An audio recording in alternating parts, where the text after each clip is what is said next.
शिवरात्रि व्रत की पौराणिक कथा। नमस्कार मित्रों, आपका स्वागत है आपके अपने YouTube चैनल नवीन स्टोरी ऑडियो में। तो चलिए शुरू करते हैं आज की कहानी। मित्रों, एक बार माता पार्वती ने भगवान शंकर से पूछा, ऐसा कौन सा श्रेष्ठ तथा सरल व्रत पूजन है जिससे मृत्यु लोक के प्राणी आपकी कृपया सरल तरीके से प्राप्त कर पाएं। भगवान, ऐसी कोई कथा हो तो उसका प्रचार प्रसार करें जिससे मृत्यु लोक में रहने वाले प्राणियों का उद्धार हो सके और उनका जीवन सुखमय आनंदमय हो। मित्रों, शिव जी ने कहा, हे पार्वती, मैं आपके इस प्रश्न का उत्तर एक कथा के माध्यम से दूंगा। कृपया आप इस कथा को ध्यान पूर्वक सुनिएगा। तब माता पार्वती बोली, हे परमेश्वर, हे शिव शंभु, हे प्राणनाथ, मैं इस कथा को ध्यान पूर्वक सुनूंगी और उसका प्रसार भी करूंगी। तब शिव जी ने कहा, हे पार्वती, एक गांव में चित्रभानु नाम का एक शिकारी था। पशुओं की हत्या करके वह अपने परिवार को पालता था। वह एक साहूकार का कर्जदार था, लेकिन वह शिकारी उस साहूकार का ऋण समय पर न चुका सका। भगवान शंकर बोले, हे पार्वती, क्रोधित साहूकार ने शिकारी को शिव मठ में बंदी बना लिया। संयोग से उस दिन शिवरात्रि थी। शिकारी ध्यान मग्न होकर शिव संबंधी धार्मिक बातें सुनता रहा और इस तरह चतुर्दशी को उसने शिवरात्रि व्रत की कथा भी सुनी। भगवान शंकर बोले, हे पार्वती, शाम होते ही साहूकार ने उसे अपने पास बुलाया और ऋण चुकाने के विषय में बात की। तब शिकारी अगले दिन सारा ऋण लौटा देने का वचन देकर उस साहूकार के बंधन से छूट गया। रोज की तरह शिकारी जंगल में शिकार के लिए निकला, लेकिन दिन भर बंदी गृह में रहने के कारण भूख प्यास से व्याकुल था।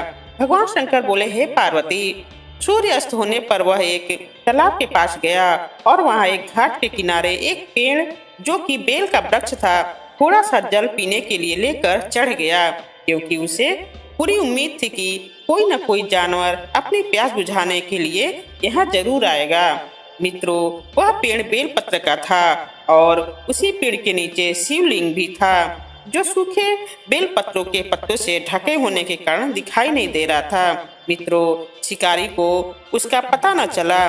भूख और प्यास से थका वो उसी मचान पर बैठ गया। मचान बनाते समय उसने जो टहनियाँ तोड़ी वो संयोग से शिवलिंग पर गिरी। इस प्रकार दिन भर भूखे प्यासे शिकारी का व्रत भी हो गया और शिवलिंग पर बेलपत्र भी चढ़ गए। भगवान शंकर कहते हैं, हे पार्वती, एक पहर रात्रि बीत जाने पर एक गर्भिणी हिरनी तालाब पर पानी पीने पहुंची। शिकारी ने धनुष पर तीर चढ़ाकर जैसे ही प्रत्यंचा खींची, उसके हाथ के धक्के से कुछ पत्ते एवं जल की कुछ बूंदें नीचे बने शिवलिंग पर गिरी और अनजाने में ही शिकारी की पहले पहर की पूजा हो गई। हिरनी ने शिकारी को देख लिया और बोली, मैं गर्व से हूँ, शीघ्र ही प्रसव करूंगी। तुम एक साथ दो जीवों की हत्या करोगे, जो कि ठीक नहीं है। मैं अपने बच्चे को जन्म देकर शीघ्र ही तुम्हारे समक्ष प्रस्तुत हो जाऊंगी, तब मार लेना। शिकारी ने तीर धनुष रख दी और हिरनी जंगल में भाग गई। कुछ देर बाद एक और हिरनी उधर से निकली। शिकारी की प्रसन्नता का ठिकाना न रहा। समीप आने पर उसने धनुष पर बाण चढ़ाया और तब पुनः कुछ बेल पत्र नीचे शिवलिंग पर जा गिरे और अनजाने में ही शिकारी की दूसरे पहर की पूजा भी हो गई। भगवान शिव कहते हैं, हे पार्वती, तब उसे देख हिरनी ने विनम्रता पूर्वक निवेदन किया कि मैं थोड़ी देर पहले ऋतु से निवृत्त हुई हूँ, कामातुर बिढ़नी हूँ, अपने प्रिय की खोज में भटक रही हूँ। मैं अपने पति से मिलकर शीघ्र ही तुम्हारे पास आ जाऊंगी। इस प्रकार शिकारी ने उसे भी जाने दिया। भगवान शंकर बोले, हे पार्वती, 2 बार शिकारी को खोकर वह चिंता में पड़ गया और रात्रि का आखिरी पहर बीत रहा था। तभी एक दूसरी हिरनी भी अपने बच्चों के साथ उधर से निकली। शिकारी धनुष पर तीर चढ़ाकर छोड़ने ही वाला था कि हिरनी बोली, मैं इन बच्चों को इसके पिता के हवाले करके लौट आऊंगी, इस समय मुझे मत मारो। शिकारी हंसा और बोला, सामने आए शिकार को छोड़ दूं? मैं ऐसा मूर्ख नहीं, इससे पहले भी मैं 2 बार अपना शिकार खो चुका हूँ। मेरे बच्चे भूख प्यास से तड़प रहे होंगे। भगवान शंकर बोले, हे पार्वती, उत्तर में हिरनी ने फिर कहा, जैसे तुम्हें अपने बच्चों की ममता सता रही है, ठीक वैसे ही मुझे भी इनकी फिक्र है। इसलिए सिर्फ बच्चों के नाम पर मैं थोड़ी देर के लिए जीवन दान मांग रही हूँ। मेरा विश्वास करो, मैं इन्हें इनके पिता के पास छोड़कर तुरंत लौटने की प्रतिज्ञा करती हूँ। हिरनी के दुख भरी बातों को सुनकर शिकारी को उस पर दया आ गई। उसने उस हिरनी को भी जाने दिया।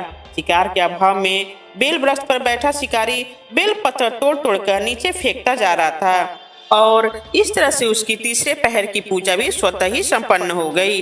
भगवान शंकर बोले, हे पार्वती, जब भोर हो गई तो एक हष्ट पुष्ट हिरण उसी रास्ते पर आया। शिकारी ने सोच लिया कि इसका शिकार वह अवश्य करेगा।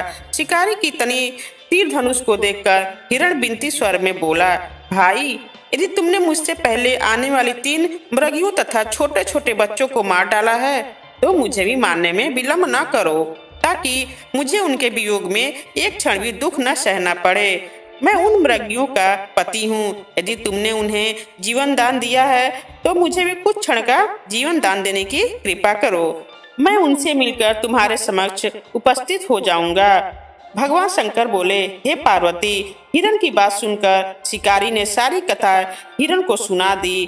तब हिरण ने कहा, मेरी तीनों पत्नियां जिस प्रकार प्रतिज्ञाबद्ध होकर गई हैं, वे मेरी मृत्यु से अपने धर्म का पालन नहीं कर पाएंगी। अतः जैसे तुमने उन्हें विश्वास पात्र मानकर छोड़ा है, वैसे ही मुझे भी जाने दो। मैं उन सब के साथ तुम्हारे सामने शीघ्र ही उपस्थित होता हूँ। भगवान शंकर कहते हैं, पार्वती, इस तरह से उपवास, रात्रि जागरण तथा शिवलिंग पर बेलपत्र चढ़ाने से शिकारी का हिंसक हृदय निर्मल हो गया था। उसमें भगवत शक्ति का वास हो गया। उसके हाथ से धनुष तथा बाण छूट गया और उसने मृग को जाने दिया। थोड़ी ही देर में वह मृग सपरिवार शिकारी के समक्ष उपस्थित हो गया ताकि वह उनका शिकार कर सके। किंतु जंगली पशुओं की ऐसी सत्यता, सात्विकता एवं सामूहिक प्रेम भावना देखकर शिकारी को बड़ी ग्लानि हुई। उसके नेत्रों से आंसुओं की झड़ी लग गई। उस मृग परिवार को न मारकर शिकारी ने अपने कठोर हृदय को जीव हिंसा से हटाकर सदा के लिए कोमल एवं दयालु बना लिया। देवलोक से समस्त देव समाज भी इस घटना को देख रहे थे। उसके ऐसा करने पर मैंने प्रसन्न होकर तत्काल उसे अपने दिव्य स्वरूप का दर्शन करवाया तथा उसे सुख समृद्धि का वरदान देकर गोह नाम प्रदान किया। यह वह गोह था जिसके साथ भगवान श्री राम ने मित्रता की थी। मित्रों, शिव व्रत कथा सुनकर चले मत जाइए। कहानी को सुनने वाले, पुकार भरने वाले तथा शेयर करने वाले पर भगवान शंकर अपनी कृपा दृष्टि बनाए रखें। और मित्रों, चैनल पर नए हो तो चैनल को सब्सक्राइब और वीडियो को लाइक शेयर जरूर करें। कमेंट में ओम नमः शिवाय जरूर लिखें। तो मिलते हैं अगले वीडियो में एक नई कहानी के साथ। ओम नमः शिवाय मित्रों।